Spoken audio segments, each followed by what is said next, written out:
Assalamualaikum warahmatullahi wabarakatuh.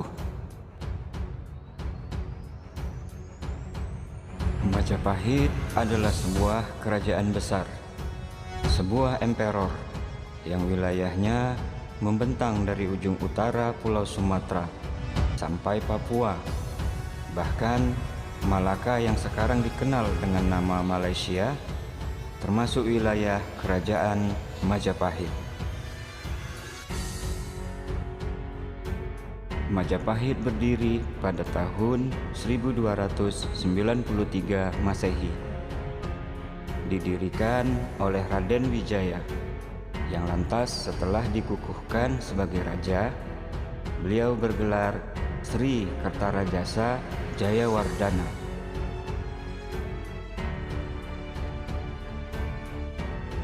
Eksistensi Majapahit sangat disegani di seluruh dunia. Di wilayah Asia, hanya Majapahit yang ditakuti oleh Kekaisaran Tiongkok Cina. Di Asia ini, pada abad ke-13, hanya ada dua kerajaan besar, Tiongkok dan Majapahit. Lambang negara Majapahit adalah Surya. Benderanya berwarna merah dan putih, melambangkan darah putih dari ayah dan darah merah dari ibu. Lambang nasionalisme sejati, lambang kecintaan pada bumi pertiwi, karma bumi, dan pada zamannya bangsa kita pernah menjadi negara adikuasa, superpower, layaknya Amerika dan Inggris sekarang. Pusat pemerintahan ada di Trowulan, sekarang di daerah Mojokerto, Jawa Timur. Pelabuhan internasionalnya waktu itu adalah Gresik. Agama resmi negara adalah Hindu, aliran Siva dan Buddha. Dua agama besar ini dikukuhkan sebagai agama resmi negara. Hingga kemudian muncul istilah agama Siva Buddha. Nama Majapahit sendiri diambil dari nama pohon kesayangan Deva Siva, Apatara Brahman, yaitu pohon Bilpa atau Vilpa. Di Jawa, pohon ini terkenal dengan nama pohon maja, dan rasanya memang pahit. Maja yang pahit ini adalah pohon suci bagi penganut agama Siva, dan nama dari pohon suci ini dijadikan nama kebesaran dari sebuah emperor di Jawa. Dalam bahasa Sangsekerta, Majapahit juga dikenal dengan nama Vilvatikta atau Wilwatikta. Vilva adalah pohon maja, Tikta pahit, sehingga selain Majapahit, orang Jawa juga mengenal kerajaan besar ini dengan nama Wilwatikta atau Wilwotikto. Kebesaran Majapahit mencapai puncaknya pada zaman pemerintahan Ratu Tribuana Tunggadewi Jaya Wisnuwardhani tahun 1328 sampai dengan 1350 Masehi, dan mencapai zaman keemasan pada masa pemerintahan Prabu Hayam Wuruk tahun 1350 sampai dengan 1389 Masehi, dengan Mahapatih Gajah Madanya yang kesohor di pelosok Nusantara itu. Pada masa itu, kemakmuran benar-benar dirasakan seluruh rakyat Nusantara, benar-benar zaman yang gilang gemilang. Stabilitas Majapahit sempat koyak akibat perang saudara selama 5 tahun yang terkenal dengan nama Perang Parekrek tahun 1401 sampai dengan 1406 Masehi. Peperangan ini terjadi karena Kadipaten Belambangan hendak melepaskan diri dari pusat pemerintahan. Belambangan yang diperintah oleh Bre Wirabumi berhasil ditaklukkan oleh seorang kesatria berdarah Belambangan sendiri yang membelot ke Majapahit, yaitu Raden Gajah. Kisah ini terkenal di dalam masyarakat Jawa dalam cerita rakyat pemberontakan Adipati Blambangan, Kebo Mercuet. Kebo artinya bangsawan, Mercuet artinya kecewa. Kebo Mercuet berhasil ditaklukkan oleh Jaka Umbaran. Jaka artinya perjaka, Umbaran adalah pengembara, dan Jaka Umbaran setelah berhasil menaklukkan Adipati Kebo Mercuet dikukuhkan sebagai Adipati Blambangan dengan nama Minak Jingga. Minak artinya bangsawan, Jingga artinya penuh keinginan. Adipati Kebo Mercuet inilah Bre Wirabumi, dan Minak Jingga tak lain adalah Raden Gajah, keponakan Bre Wirabumi sendiri.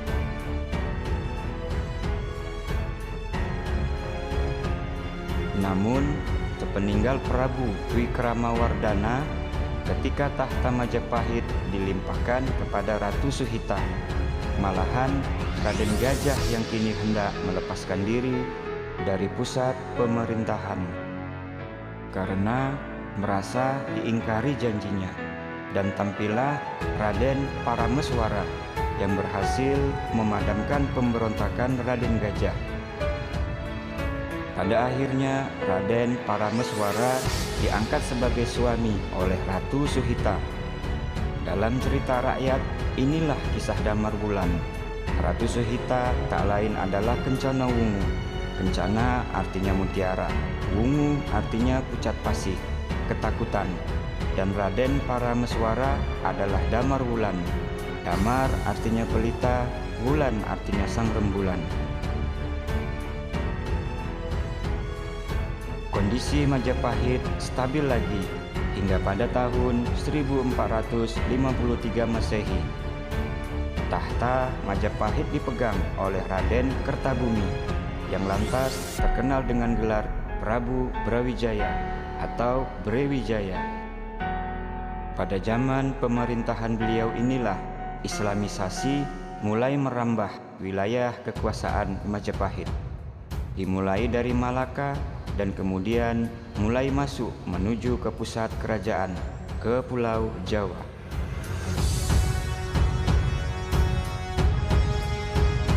Dan kisahnya adalah sebagai berikut.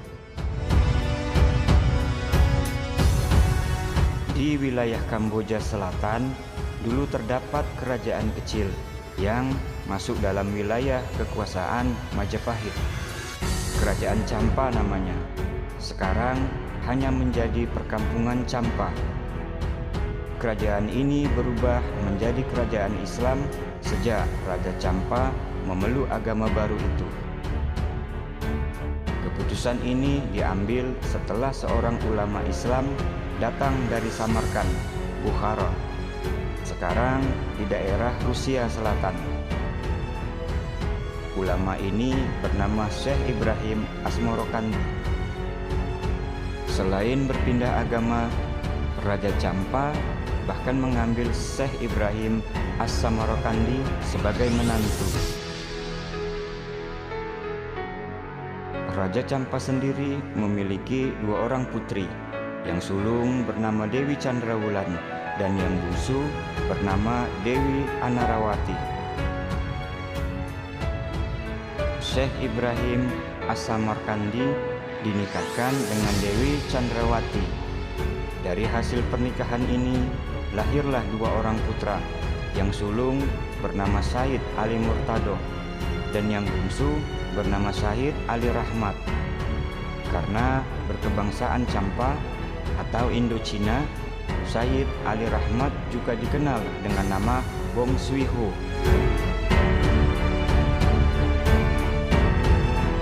Kerajaan Champa di bawah kekuasaan Kerajaan Besar Majapahit yang berpusat di Jawa. Pada waktu itu, Majapahit diperintah oleh Raden Kertabumi atau Prabu Brawijaya semenjak tahun 1453 Masehi. Beliau didampingi oleh adiknya, Raden Purwawisesa, sebagai Mahapatih. Pada tahun 1466, Raden Purwawisesa mengundurkan diri dari jabatannya, dan sebagai penggantinya diangkatlah Bre Pandansalas. Namun 2 tahun kemudian, yaitu pada tahun 1468 Masehi, Bre Pandansalas juga mengundurkan diri. Praktis semenjak tahun 1468 Masehi, Prabu Brawijaya memerintah Majapahit tanpa didampingi oleh seorang Mahapati. Apakah gerangan dalam masa pemerintahan Prabu Brawijaya terjadi 2 kali pengunduran diri dari seorang Mahapati? Sebabnya tak lain dan tak bukan karena Prabu Brawijaya terlalu lunak dengan etnis Cina dan juga orang-orang Muslim. Diceritakan, begitu Prabu Brawijaya naik tahta, Kekaisaran Tiongkok mengirimkan seorang putri Cina yang sangat cantik sebagai persembahan kepada Prabu Brawijaya untuk dinikahi. Ini dimaksudkan sebagai tali penyambung kekerabatan dengan Kekaisaran Tiongkok. Putri ini bernama Tang Eng Kian, sangat cantik, tiada bercacat. Karena kecantikannya, setelah Prabu Brawijaya menikahi putri ini, praktis beliau hampir-hampir melupakan istri-istrinya yang lain. Prabu Brawijaya banyak memiliki istri. Dari berbagai istri beliau, lahirlah tokoh-tokoh besar. Pada kesempatan lain, saya akan menceritakan. Ketika Putri Tang Eng Kian tengah hamil tua, rombongan dari Kerajaan Campa datang menghadap. Raja Campa sendiri yang datang diiringi oleh para pembesar kerajaan, dan ikut juga dalam rombongan Dewi Anarawati. Raja Campa banyak membawa upeti sebagai tanda takluk, dan salah satu upeti yang sangat berharga adalah Dewi Anarawati sendiri. Melihat kecantikan putri berdarah Indo-Cina ini, Prabu Brawijaya terpikat. Dan begitu Dewi Anarawati telah beliau peristri, Tang Eng Kian, putri Cina yang tengah hamil tua itu seakan-akan sudah tidak ada lagi di istana. Perhatian Prabu Brawijaya kini beralih kepada Dewi Anarawati. Saking tergila-gilanya, manakala Dewi Anarawati meminta agar Tang Eng Kian disingkirkan dari istana, Prabu Brawijaya menurutinya. Tan Eng Kian diceraikan. Lantas, putri Cina yang malang ini diserahkan kepada Adipati Palembang, Aryo Damar, untuk diperistri. Adipati Aryo Damar sesungguhnya juga peranakan Cina. Dia adalah putra selir Prabu Wikramawardhana, Raja Majapahit yang sudah wafat, yang memerintah pada tahun 1389 sampai dengan 1429 Masehi dengan seorang putri Cina pula. Nama Cina Adipati Arya Damar adalah Xuan Liong. Menerima pemberian seorang janda dari raja adalah suatu kehormatan besar. Perlu dicatat, Xuan Liong adalah Cina Muslim. Dia masuk Islam setelah berinteraksi dengan etnis Cina di Palembang, keturunan pengikut Laksamana Cheng Ho yang sudah tinggal lebih dahulu di Palembang. Oleh karena itulah, Palembang waktu itu adalah sebuah kadipaten di bawah kekuasaan Majapahit yang bercorak Islam.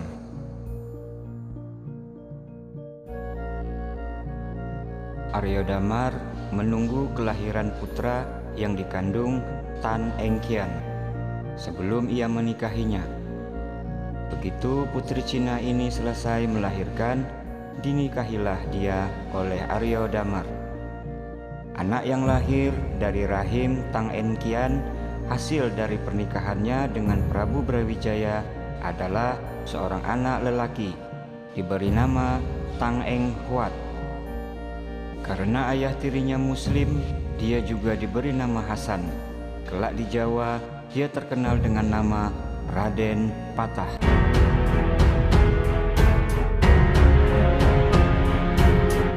Dari hasil perkawinan Aryo Damar dengan Tan Eng Kian, lahirlah juga seorang putra, diberi nama Kinsan. Nama muslimnya adalah Husain. Kelak di Jawa, dia terkenal dengan nama Adipati Pecatanda atau Adipati Terung yang terkenal itu. Kembali ke Jawa, Dewi Anarawati yang muslim itu telah berhasil merebut hati Prabu Brawijaya. Dia lantas menggulirkan rencana selanjutnya setelah berhasil menyingkirkan pesaingnya Tan Eng Kian. Dewi Anarawati meminta kepada Prabu Brawijaya agar saudara-saudaranya yang muslim yang banyak tinggal di pesisir utara Jawa dibangunkan sebuah asrama, sebuah pesantian, sebuah padepokan, seperti halnya padepokan para pandita Siva dan para Wiku Buddha. Mendengar permintaan istri tercintanya ini, Prabu Brawijaya tak bisa menolak. Namun yang menjadi masalah, siapakah yang akan mengisi jabatan sebagai seorang guru layaknya padepokan Sipa atau Mahawiku, layaknya padepokan Buddha. Pucuk dicinta ulam pun tiba. Dewi Anarawati segera mengusulkan agar diperkenankan memanggil kakak iparnya, Syekh Ibrahim Asmarakandi, yang kini ada di Campa, untuk tinggal sebagai guru di asrama Islam yang hendak dibangun. Dan lagi-lagi Prabu Brawijaya menyetujuinya. Para pembesar Majapahit, para pandita Siva, dan para Wiku Buddha sudah melihat gelagat yang tidak baik. Mereka dengan halus memperingatkan Prabu Brawijaya agar selalu berhati-hati mengambil sebuah keputusan penting. Tak kurang-kurang Sabdo Palon dan Naya Genggong, punakawan terdekat Prabu Brawijaya, juga sudah memperingatkan agar momongan mereka ini berhati-hati, tidak gegabah. Namun Prabu Brawijaya bagaikan orang mabuk, tak satupun nasihat orang-orang terdekatnya beliau dengarkan. Perekonomian Majapahit sudah hampir didominasi oleh etnis Cina semenjak putri Tang Eng Kian diperistri oleh Prabu Brawijaya, dan memang itulah misi dari Kekaisaran Tiongkok. Kini dengan masuknya Dewi Anarawati, orang-orang Muslim pun mendapat kesempatan besar. Apalagi pada waktu itu banyak juga orang Cina yang Muslim. Semua masukan bagi Prabu Brawijaya tersebut tidak satupun yang diperhatikan secara sungguh-sungguh. Para pejabat daerah mengirimkan surat khusus kepada Sang Prabu yang isinya mengeluhkan tingkah laku para pendatang baru ini, namun tetap saja ditanggapi acuh tak acuh. Hingga pada suatu ketika, manakala ada acara rutin tahunan di mana para pejabat daerah harus menghadap ke ibu kota Majapahit sebagai tanda kesetiaan, Ki Ageng Kutu Adipati Wengker atau daerah Ponorogo sekarang mempersembahkan tarian khusus bagi Sang Prabu. Tarian ini masih baru, belum pernah ditampilkan dimanapun. Tarian ini dimainkan dengan menggunakan piranti tari bernama Dadak Merak, yaitu sebuah piranti tari yang berupa duplikat kepala harimau dengan banyak hiasan bulu-bulu burung merak di atasnya. Dadak Merak ini dimainkan oleh satu orang pemain dengan diiringi oleh para prajurit yang bertingkah pola seperti banci. Kalau sekarang dimainkan oleh wanita tulen. Ditambah satu tokoh yang bernama Pujangganom dan satu orang Jatilan. Sang Pujangganom tampak menari-nari acuh tak acuh, sedangkan Jatilan melompat-lompat seperti orang gila. Sang Prabu takjub melihat tarian baru ini. Manakala beliau menanyakan makna dari suguhan tarian tersebut, maka Ki Ageng Kutu atau adipati dari Wengker yang terkenal berani ini tanpa sungkan-sungkan lagi menjelaskan bahwa Dadak Merak adalah simbol dari kerajaan Majapahit sendiri. Kepala harimau adalah simbol dari Sang Prabu. Bulu-bulu merak yang indah adalah simbol permaisuri Sang Prabu yang terkenal sangat cantik, yaitu Dewi Anarawati. Pasukan Banci adalah pasukan Majapahit. Pujangganom adalah simbol dari pejabat teras, dan Jatilan adalah simbol dari pejabat daerah. Arti sesungguhnya adalah kerajaan Majapahit kini diperintah oleh seekor harimau yang dikangkangi oleh burung merak yang indah. Harimau itu tidak berdaya di bawah selangkangan sang burung merak. Para prajurit Majapahit sekarang berubah menjadi penakut, melempem, dan banci. Sangat memalukan. Para pejabat teras acuh tak acuh, dan pejabat daerah dibuat kebingungan menghadapi invasi halus, imperialisasi halus yang kini tengah terjadi. Dan terang-terangan Ki Ageng Kutu memperingatkan agar Prabu Brawijaya berhati-hati dengan orang Islam. Kesenian sindiran ini kemudian kelak hari dikenal dengan nama Reok Ponorogo.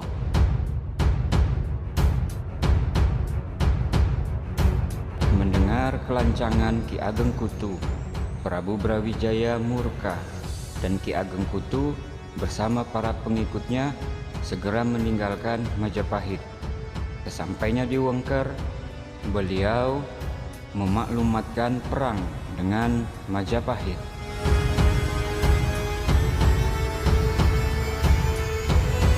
Prabu Brawijaya mengutus putra selirnya, Raden Batara Katung, untuk memimpin pasukan Majapahit menggempur Kadipaten Wengker. Kisahnya akan saya ceritakan pada bagian kedua. Prabu Brawijaya menjanjikan daerah perdikan. Daerah perdikan adalah daerah otonom. Beliau menjanjikannya kepada Dewi Anarawati, dan Dewi Anarawati meminta daerah Ampel Denta di daerah Surabaya sekarang agar dijadikan daerah otonom bagi orang-orang Islam, dan di sana rencananya akan dibangun sebuah asrama besar, pusat pendidikan bagi kaum muslim. Begitu Prabu Brawijaya menyetujui hal ini, maka Dewi Anarawati atas nama negara mengirim utusan ke Campa meminta kesediaan Syekh Ibrahim Asmorokandi untuk tinggal di Majapahit dan menjadi guru dari padepokan yang hendak dibangun. Dan permintaan ini adalah sebuah kabar keberhasilan luar biasa bagi Raja Campa. Misi pengislaman Majapahit sudah diambang mata, maka berangkatlah Syekh Ibrahim As-Samarkandi ke Jawa, diiringi oleh kedua putranya, Sayyid Ali Murtadoh dan Sayyid Ali Rahmat. Sesampainya di Gresik, pelabuhan internasional pada waktu itu, mereka disambut oleh masyarakat Muslim pesisir yang sudah ada di sana sejak zaman Prabu Hayam Wuruk berkuasa. Masyarakat Muslim ini mulai mendiami pesisir utara Jawa semenjak kedatangan Syekh Maulana Malik Ibrahim, yang pada waktu itu memohon menghadap ke hadapan Prabu Hayam Wuruk hanya untuk sekedar meminta beliau agar pasrah memeluk Islam. Tentu saja Permintaan ini ditolak oleh Sang Prabu Hayam Wuruk pada waktu itu karena dianggap lancang. Namun, beliau sama sekali tidak menjatuhkan hukuman. Beliau dengan hormat mempersilahkan rombongan Syekh Maulana Malik Ibrahim agar kembali pulang. Namun sayang, di Gresik banyak para pengikut Syekh Maulana Malik Ibrahim terkena wabah penyakit yang datang tiba-tiba. Banyak yang meninggal. Salah satunya adalah santriwati Syekh Maulana Malik Ibrahim bernama Fatimah binti Maimun. Sampai sekarang makamnya masih ada, dan Syekh Maulana Malik Ibrahim akhirnya wafat juga di Gresik, dan lantas dikenal oleh orang-orang Jawa Muslim dengan nama Sunan Gresik. Syekh Maulana Malik Ibrahim atau Sunan Gresik telah datang jauh-jauh hari sebelum ada yang dinamakan Dewan Wali Sanga. Sanga artinya perkumpulan orang-orang suci. Sanga diambil dari bahasa Sangsekerta. Bandingkan dengan doktrin Buddhis mengenai Buddha, Dharma, dan Sanga. Kata-kata Wali Sanga lama-lama berubah menjadi Wali Songo, yang artinya Wali Sembilan. Rombongan dari Campa ini sementara waktu beristirahat di Gresik sebelum meneruskan perjalanan menuju ibu kota negara Majapahit. Sayang, setibanya di Gresik, Syekh Ibrahim As-Samarkand jatuh sakit dan meninggal dunia.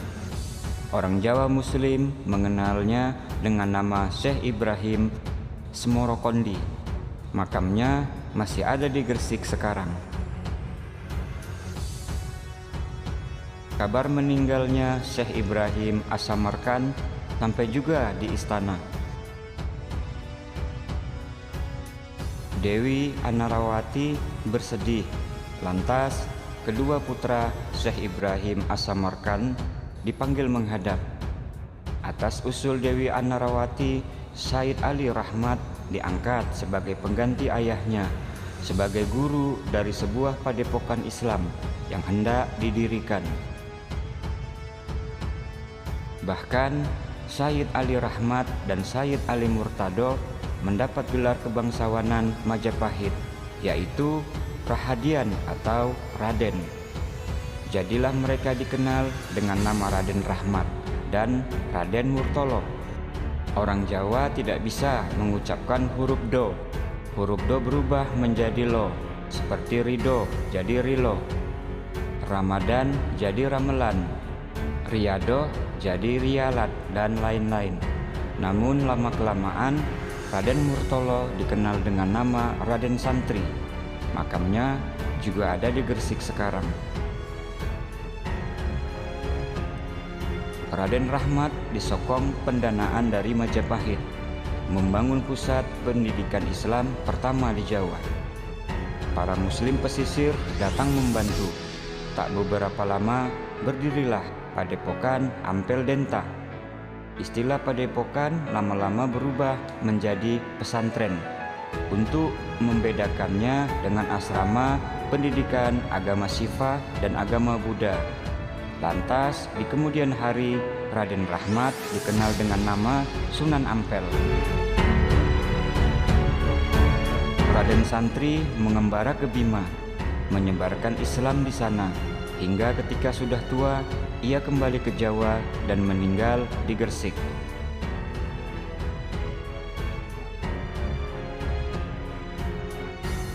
Para pembesar Majapahit, para pandita Syifa dan para wiku Buddha sudah memperingatkan Prabu Brawijaya, sebab sudah terdengar kabar di mana-mana kaum baru ini adalah kaum misioner, kaum yang punya misi tertentu. Malaka sudah berubah menjadi Kadipaten Islam, Pasai juga, Palembang juga, dan kini gerakan itu sudah semakin dekat dengan pusat kerajaan.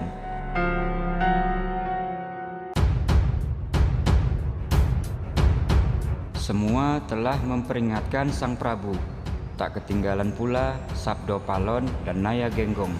Namun, bagaikan berlalunya angin, Prabu Brawijaya tetap tidak mendengarkannya. Raja Majapahit yang ditakuti ini kini bagaikan harimau yang takluk di bawah kangkangan burung merak. Dewi Anarawati.